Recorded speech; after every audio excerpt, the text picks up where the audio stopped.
Hello, my name is Kevin Kirkner, and welcome to Vineland's historical Palace of Depression.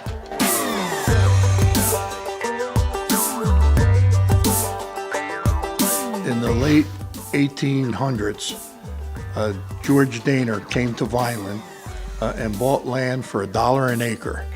And when he got here, he bought this property sight unseen. And when he arrived, it was a junkyard in the middle of a swamp. But George crawled into the back of a truck and fell asleep. And in that time, he had a dream that angels appeared to him and told him he could build a fantastic castle out of all the junk and everything that was in the junkyard. So the next day, he got up and started building what is now the Palace of Depression. He made his living by charging 10 cents to enter the castle, and it was a tourist attraction for about 10 to 15 years. In 1932, on Christmas Day, he actually opened up the first portion of the palace. He did everything naturally. He would take water out of the wishing well, and that was his drinking water. There's a stream alongside the building, and that's what he actually bathed in. And George had no problems about if people pulled up and he was in the tub, he would just get out and put a towel around them and take them for a tour. But he never stopped building it. He kept adding on to it until the day he died. The palace consists of 3 different levels. We have the basement level, which was actually called the Jersey Devil Den. And George claimed that when the Jersey Devil visited Vineland, he would come and stay here at the palace. And then, of course, we have the main floor, or the first floor, which is his office. And then we have the second floor, which was his living space that he really didn't take people up into. That was kind of private. And all the walls are like this. They have glass and different things in them.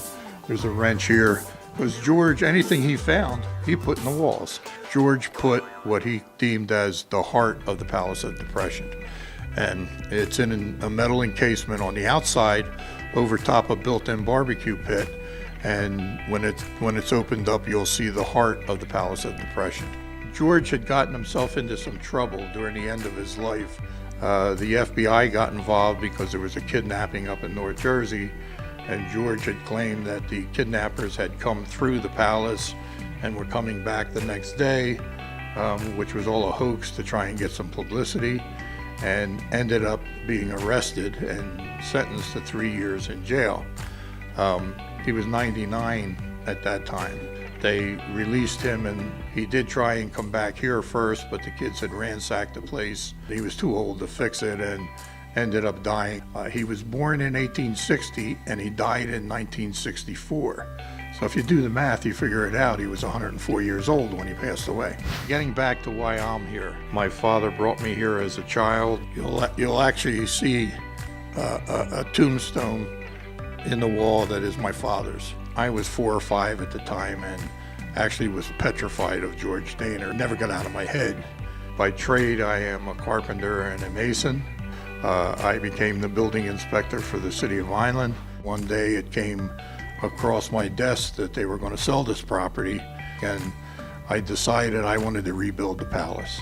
I wanted to do it to see the challenge that George had, but always had Palace of Depression in my dreams. I thank you for visiting with me on this tour, and if you'd like to come out, we'd welcome you soon, and we're always looking for volunteers. Thank you again.